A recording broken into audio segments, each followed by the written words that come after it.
Assalamualaikum.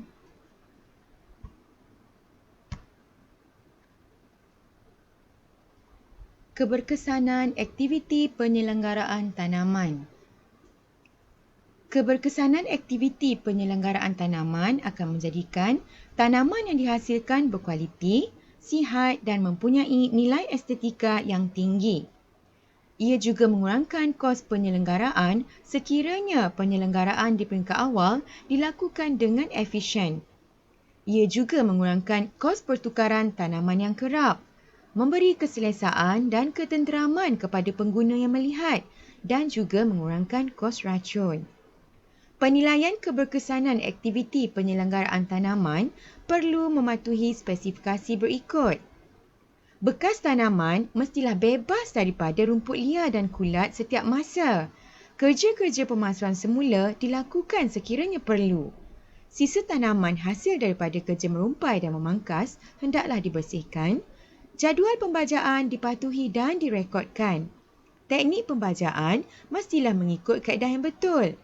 Kerja menyiram tanaman perlu dilakukan mengikut keperluan.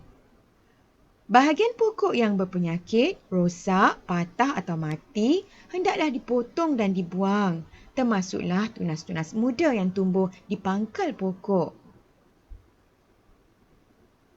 Kita mestilah memangkas bahagian pokok yang tidak seimbang, yang terkeluar daripada bentuk atau mengganggu aktiviti orang ramai.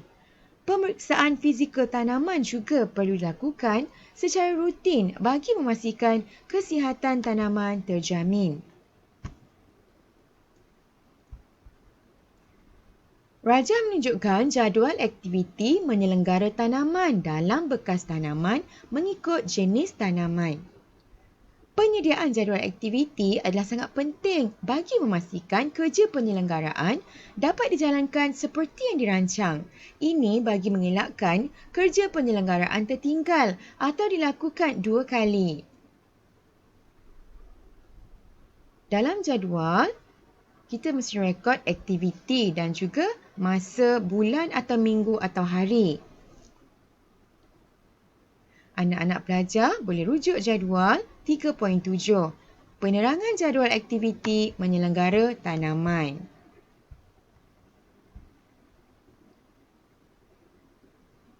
Contoh untuk bulan Januari, aktiviti menyediakan medium tanaman, menanam tanaman dalam bekas tanaman.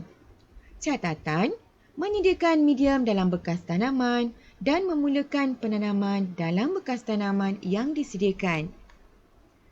Bagi bulan Januari hingga Disember, aktiviti menyiram. Ini kerana aktiviti menyiram mesti dilakukan setiap hari sebanyak 2 kali. Bagi aktiviti membaja, biasanya kita lakukan pada bulan kedua, iaitu bulan Februari hingga Disember.